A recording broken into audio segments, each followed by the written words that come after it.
环球大战现深入世界最前线，全球各地的观众朋友，大家好，我是叶思密。节目一开始，我们先欢迎来宾陈立伟、孙大千委员。大家好。时事评论员王尚志、尚志哥。思密好，观众朋友大家好。还有资深媒体人彭华干、干哥。思密好，大家好。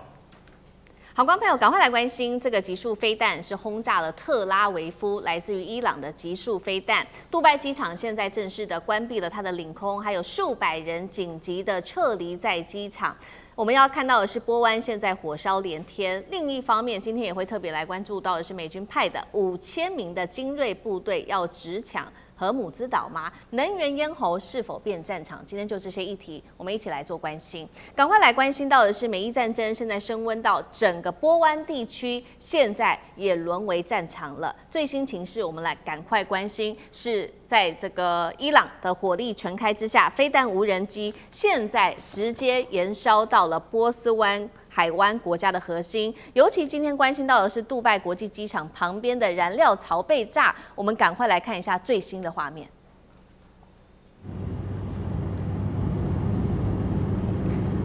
从画面上可以看到，杜拜国际机场旁边的燃料槽被炸了之后，火烧非常的旺，气田因此停摆之外，领空也关闭了。现在根据了解，所有的航空全面都已经停飞，而且数百人紧急撤离了当地。这是来自于现场的最新画面。另外一方面，我们也来看到目前的一个最新统计，是来自于阿联的国防部，他说已经拦截了来自于伊朗的298枚弹道飞弹，包括这当中还有15枚的巡弋飞弹，1600多架的无人机，一共是造成了6死142伤的惨剧。以色列也没有好到哪里去，以色列是这样说的，他说伊朗总共是发射了300枚的弹道飞弹，而当中被发现有一半是搭载今天我们会特别来深入聊的这一种极速炸弹的弹头，直轰的就是以色列的特拉维夫。来自于美联社特别就这种极速炸弹做了一个分析，他说这种炸弹的弹头里面通常是装有数小颗的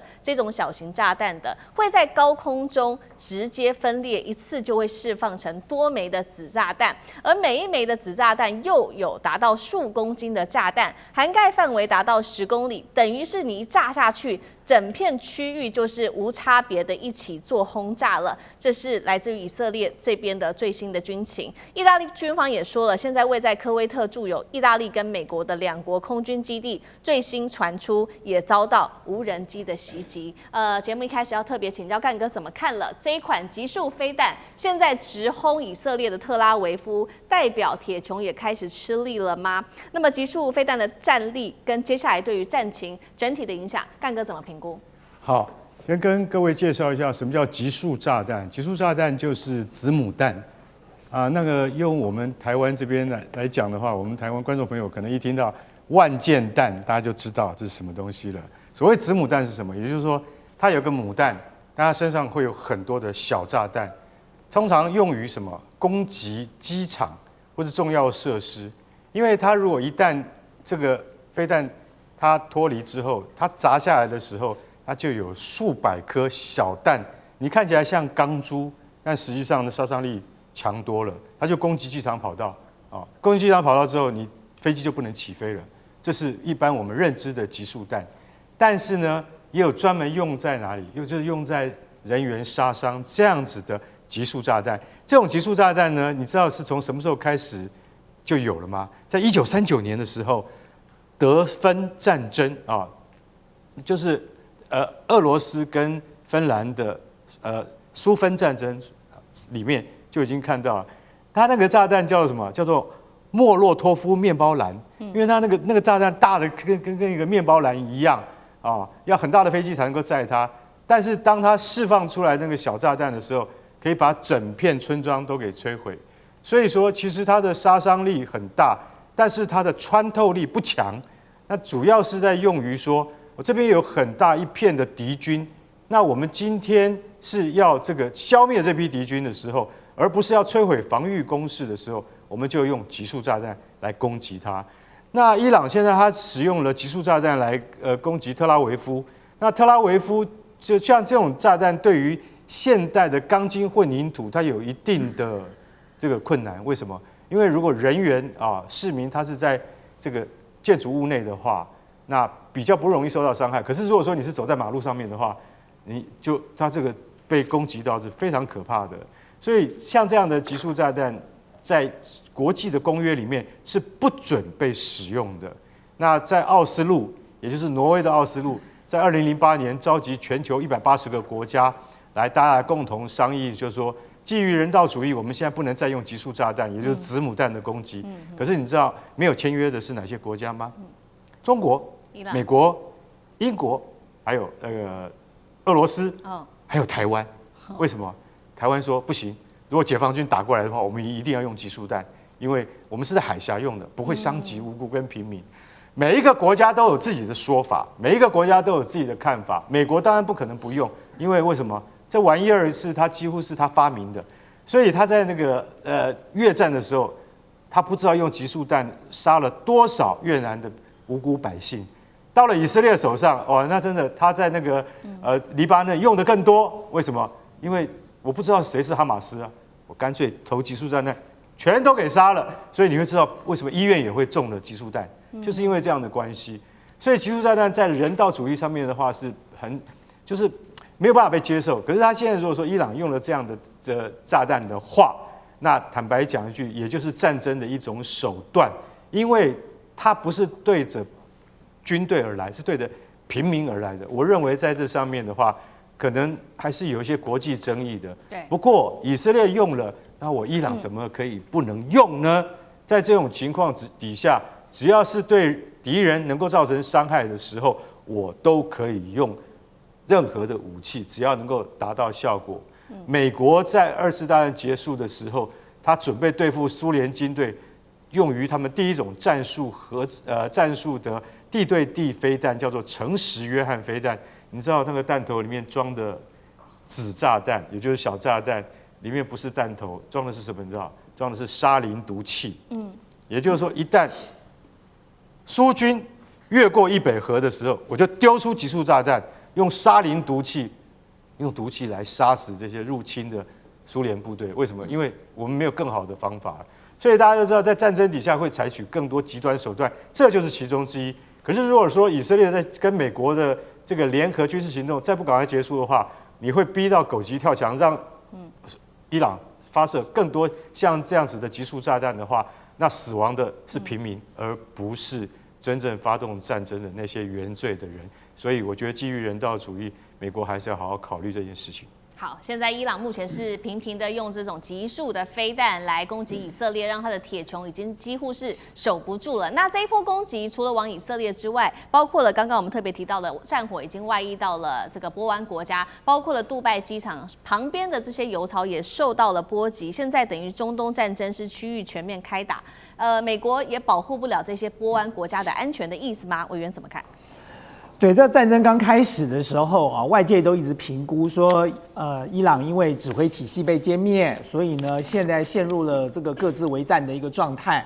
但是随着这个战争持续的发展，你就会发现，伊朗准备了这场战争，准备了30年了。就他所有的剧本，在这30年间，经过了反复的沙盘推演，做了无数次的这个兵推，然后这个剧本在此时此刻终于端上台面了。所以我们会发现说，他可以很巧妙的用去中心化的指挥系统，让他的这个部队按照剧本来进行攻击哦。那么尽管没有中央的指挥体系，每一个部队仍然可以按照当时所做的剧本来进行这个战争的部署哦。那么很明显的哦，就这个伊朗在这场战争里头，他有2个重要的目标来针对美国。第一个，他希望达成的目的就是彻底的把美国的势力推出中东。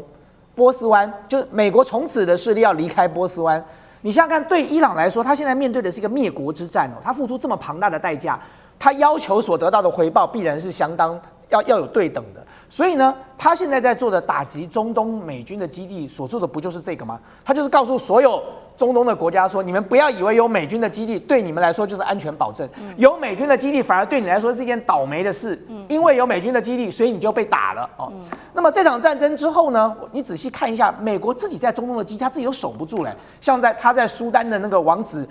空军基地，他整个防空体系就已经被摧毁了，美国连自己的空军人马都撤走了，就是因为那个基地没有办法了，没有防空体系了。所以呢，对美军来讲，这场战争不管打多久，一旦结束之后，美国马上要面临的是：第一，他要重建他在中东地区的这些军事基地；第二，他马上要面对的是中东这些国家还要不要让他把军事基地放在那里。所以你很明显的可以看得到，伊朗是有节奏、有目的在做这件事情的。而且第二件事情哦，你看到伊朗现在封锁荷姆兹海峡，其实伊朗并没有布雷哦，它只是选择性的封锁。他选择性封锁是什么呢？他在切断美国跟这些盟国的关系，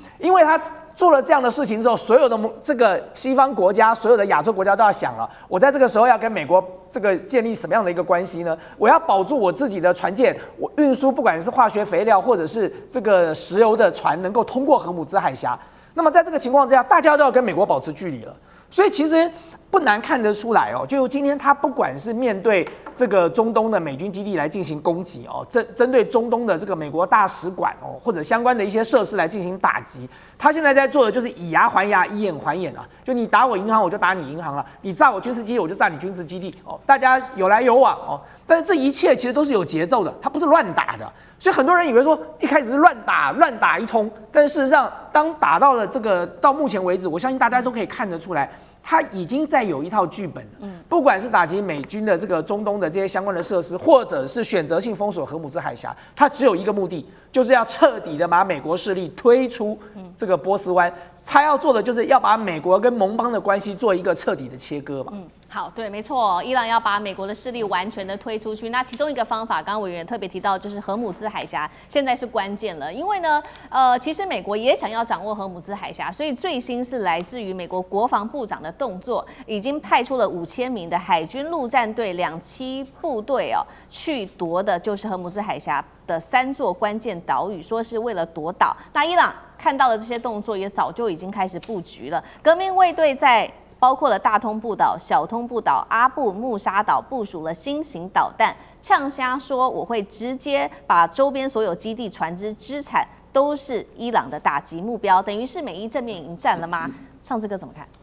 好，现在其实从2月28号我生日那一天开始，美伊战争打到现在，已经超过3个礼拜，17天。那特别是大家令人惊讶的这个伊朗本身的这个反击能力，已经超过了50几波的这个攻击。所以伊朗，而且现在看起来他们的导弹包括它火炮打不完，而且联动周边的这些包括胡塞、包括真主党一起在进行。所以大家其实在关切的是美国方面的接下来的军事阶段的转变是什么呢？其实全世界就在看现在会不会所谓它的 ground troop 会打地面部队地面作战。那么地面作战这件事情其实是非常非常严重、非常非常慎重的。全世界现在所有媒体都在深度的讨论美国川普会不会做这样的决定。但在此之前，大家所要看的这个新的指标，就是现在提到的，美国从日本跟韩国亚洲地区抽调了5000名的特种部队当中的精英的兵力，而且都有2栖作战能力。那2栖作战能力，其实在我们观察，其实不只是这3座岛屿哦，荷姆兹海峡，